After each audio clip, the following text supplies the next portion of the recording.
दोस्तों, आज की कहानी है जब ठोकर लगी तभी सीख मिली।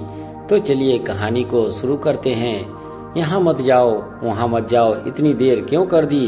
उफ, हर बात में रोक टोक, हर बात में नाराजगी। मैं भी गुस्से से खाना छोड़ घर से बाहर एक पार्क की तरफ बढ़ गया। मम्मी के लगातार फोन से परेशान होकर मैंने अपना मोबाइल फोन ही स्विच ऑफ कर दिया। पार्क के गेट से लगे एक बेंच पर बैठने ही वाला था कि इस ठंड भरी रात में नजर एक शख्स की तरफ गई जो एक पतली सी चादर ओढ़े बिल्कुल अकेला एक बैग लिए बैठा था।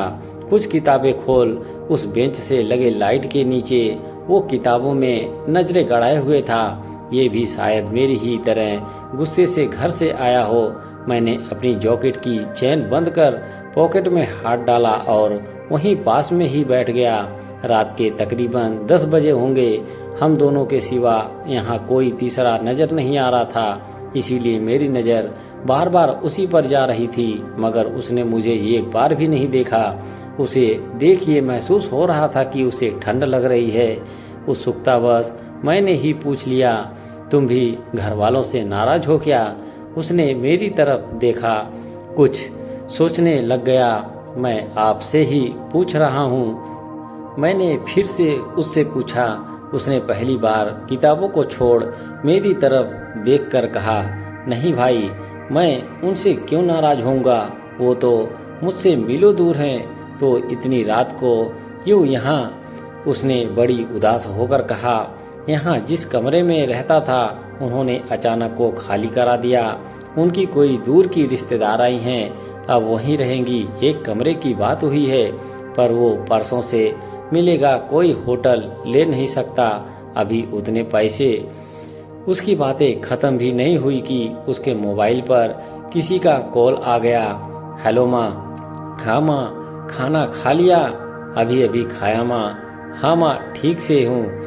पापा को बोलना वो मेरे लिए पैसे के लिए परेशान नहीं होंगे, मैं मैनेज कर लूँगा। नहीं माँ, उतनी ठंडी नहीं है यहाँ। हाँ माँ, मिल जाएगा। हाँ माँ, बाय माँ। फोन रखते रखते उसकी आंखें भीग आई थी। उसे देख मैं आत्मग्लानि से भर अपने फोन को तुरंत ऑन किया। मम्मी का फोन अब भी आ रहा था। हेलो, कहाँ है बेटे? कब से फोन कर रही हूँ, घर आ जा जल्दी। पापा ने भी अभी तक खाना नहीं खाया है। आ रहा हूँ मम्मी। अच्छा सुनो, वो आगे वाला खाली कमरा पड़ा है, 2 दिनों के लिए किसी को मिल सकता है क्या? मैंने मम्मी से उस लड़के की पूरी बात बता दी। फोन पापा ने ले लिया। ले आओ से भी, और सुन, बात बात पर घर छोड़कर नहीं जाते। पापा की आवाज़ में मेरे लिए जो दर्द था, उसने मेरी आंखों में भी आंसू ला दिए। हाँ पापा। मैं उस लड़के का बैग उठा, उसके साथ घर की ओर चल पड़ा।